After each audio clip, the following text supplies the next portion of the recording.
So there's a lot of women out there who I hear say, Tara, I think I picked the wrong person. I've been married with this person. I feel stuck in my relationship.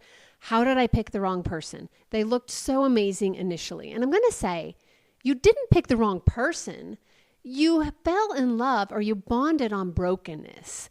That doesn't mean they're the wrong person. It just means we got to heal the brokenness. It's called the law of attraction. And the law of attraction is this idea that your thoughts, your beliefs, and your emotions, they attract the experiences into my life. So basically, what I focus on grows. These thoughts create energy. So what I think repeatedly over and over again becomes what I notice and I act on, eventually defining my experiences.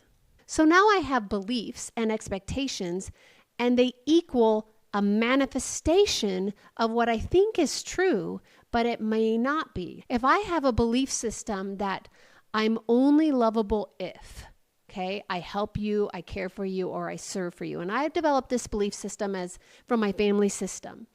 And I meet the guy and I'm a helper.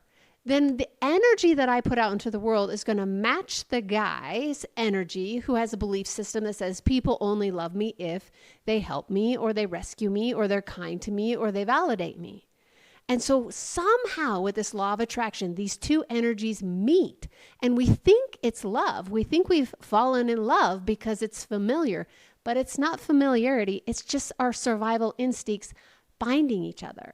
So we bond on brokenness and actually not on the wholeness that God designed us to.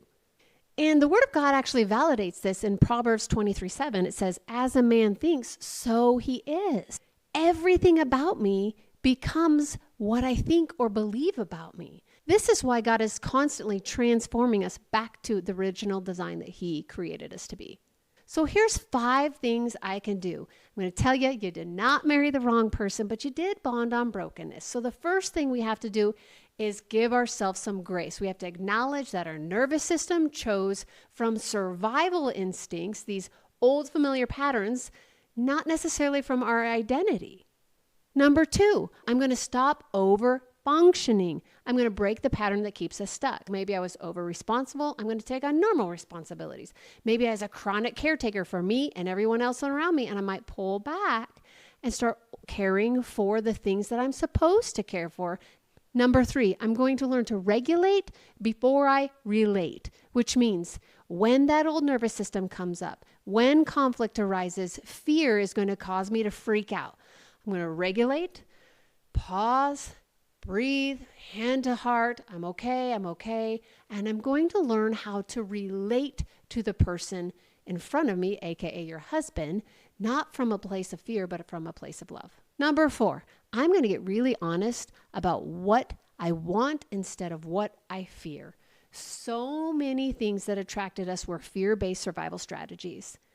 So I'm going to think about, what do I want? What kind of woman do I want to be? What kind of marriage do I want to have? How do I want to show up as my God-centered me, not my survival, fear-based me?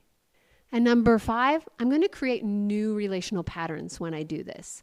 The old thing that caused us to bond, this law of attraction of our brokenness, essentially, I'm going to create new patterns. So I might set like micro boundaries. I might stop explaining myself 10 times, try to help him understand.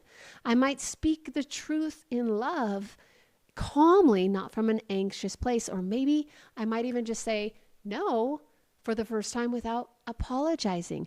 This is okay. Your system's going to feel like it's weird initially because it's not familiar, but it will heal the pattern that you guys have established on bonding on brokenness. It's pretty cool.